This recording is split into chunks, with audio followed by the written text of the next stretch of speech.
ظلم نہیں ہونا چاہیے. جزاکم اللہ. جی مولانا ہمیں ایک بھائی نے سوال بھیجا ہے کہ بسم اللہ الرحمن الرحیم کیا سورہ فاتحہ کا جز ہے یا الگ سے آیت ہے؟ یہ پرانی بحث چل رہی ہے خواہ مخواہ کی.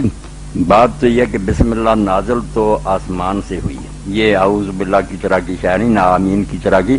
اعوذ باللہ من الشیطان الرجیم اور آمین جو بعد میں کہتے ہیں یہ حضور نے سکھائی سنت ہے، مگر یہ قرآن کا حصہ نہیں.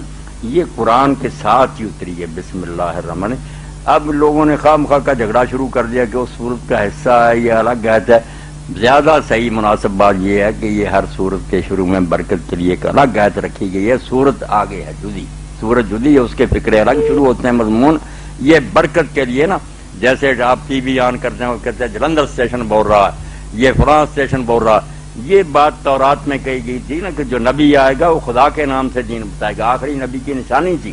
اس لیے ہر صورت کے شروع میں کہاں سے یہ کلام آ رہا بسم اللہ الرحمن الرحیم، یہ اللہ الرحمن الرحیم کے نام سے شروع ہو رہا تاکہ لوگوں کو پتہ چل جائے کہ آسمانی کلام عظمت. ہاں یہ بالکل اس کو نا دیواچہ کہیں، بابرکت آغاز کہیں. باقی صورت تو فکرے آگے شروع ہوتے ہیں نا جو بات اصل ہے.